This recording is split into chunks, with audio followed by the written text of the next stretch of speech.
Good evening. How are you? Well, Jefferson says the weather's cool this evening, 72. The humidity is 65 and the wind 3.5 miles an hour, although it's not evident to me, as it usually is not. The day is a day of disaster and tragedy.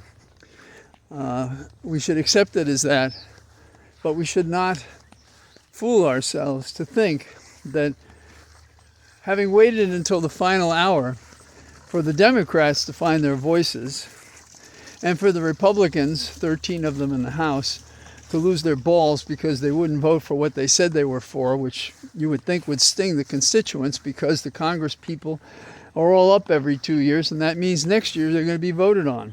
But McConnell has said it. Hey, the voters don't know shit. They don't know what you did. A year from now, they won't even realize it. And a lot of these programs, they go into effect after the election. So where are we? That's the electoral side of this. The other side of it is what is really happening. What's happening is truth has been submerged beneath power. Power at every turn in America is what we're confronting. In the courtrooms, on the streets, in the Congress, laws are disregarded up one side and down the other, including even in the passage of this bill that overrode a parliamentarian who told them what they could not do, and they did it anyhow. So you see that the notions of our original democracy, strained by differences that we had, was not as bad as what we're dealing with now. And don't kid yourself, when the original Constitution was written, there were a lot of businessmen around the table who may have been risking their lives fighting for our independence, but they were also fighting for the businesses they grew. And there is a book called The Economic Interpretation of Our Country, and it's about this very issue. But more than that, there were people that cared about liberty and freedom and supporting each other and being in a community that would make a difference. And you can't ignore the fact that when we started, that is, as a nation, we were opposing anything that resembled kingship. And that's what the rallies in recent days have been. But only in the final moments, almost when it was futile, almost when it was pitiful, the Democrats come forward and they shout and they talk and they say, what can we do? They shrug their shoulders. They wouldn't think of going across the country in every community where there is a marginal Republican and bearing down on what's happened in the last several days. And that didn't just happen in the last several days. It's been going on since January. But just like the Biden administration, yes, I supported him, but I attacked at every turn the fact that our Attorney General was doing nothing.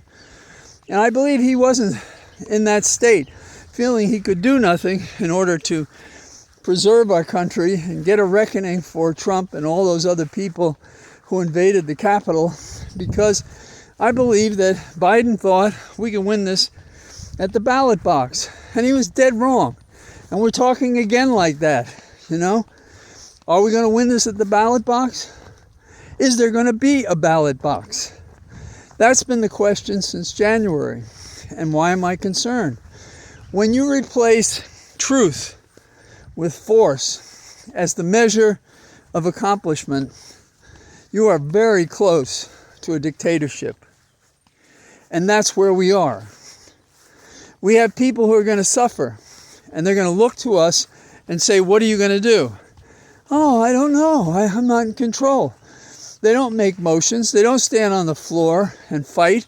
They don't do anything except now when all the cameras are focused on them, they kind of haphazardly, incompetently just say, oh, you can't do this to people, and they are doing it to people. It is such a pathetic performance. Now, are there people fighting? Yes. But we're not helping them. The members of the House and the Senate are Democrats, and even the Republicans are not helping this country go forward. So we have the courts. We have individual groups, the ACLU and others, who are fighting for us. We have people at the rallies who are organizing and compromising those politicians who do not stand up for the people that we voted into office to protect and to preserve our Constitution. So, where do we stand today? We got a lot of work to do. And because everybody just sort of plays their fiddle, they think that, it'll all work out. Like there's some magical creature that makes a democracy work, when the history is that democracies fail over time. Exactly because they are tender in the sense that people are equal and have access and can say things. Oh yeah, let's talk about the mandate that Trump has. Why, again, did we sanction that mess? Why aren't we continuously saying, not just that he says it and he changed it, it's that he lied in the first place. He knew he was never going to do this. A chicken in every pot. $1,000 in every child's account. Something for the seniors. Buy them off cheaply, just like they did the senator from Alaska.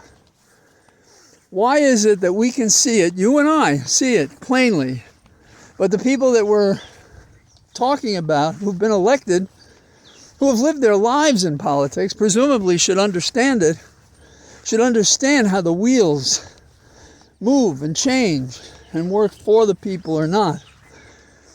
They should be out there knowing more and knowing it better than we do. But they don't, and why? They're cowards. They are cowards. They don't fight.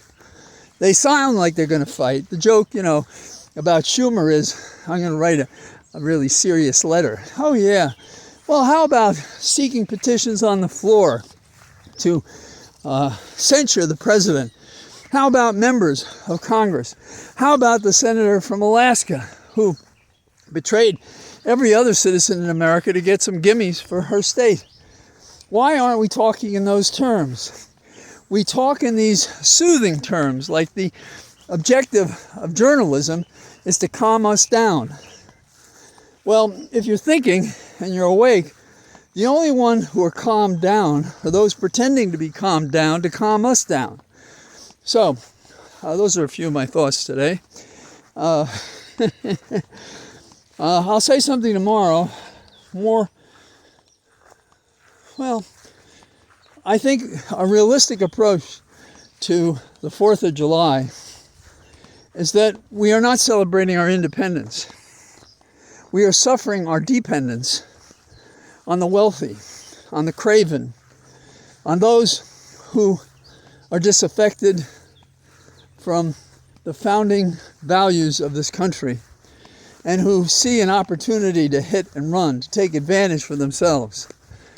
But if you can betray Elon Musk and your Trump, who can't you betray? That guy brought more to the table for Trump than any other single person, notwithstanding Bannon's belief that his designs on how to take over a government make it a monarchy. He believes he can do that, and I'm sure he's been advising President to do that. And all those guys from 2025 have written all these executive orders, and they toss them out there. And they toss out things that are not realistic, that are not fair or just or legal. They talk about arresting citizens. All of it is to unnerve the population, to think there's no hope. And if our members don't leave the damn hill and go out to all the jurisdictions in America and talk about what's going on, they should just resign. Nobody should have a position that claims to be an elected representative who is just always making excuses for not succeeding or doing something. Hearings off the hill, editorials, ads. They're afraid that the people really want what Trump is giving them, and that's why they're not fighting it. Because their number one objective is to recycle themselves into an office with perhaps more power and money and tenure than they have right now. So they play it close. Every elected representative in a legislative body waits until the last possible moment to make a decision, because maybe they won't have to make that decision.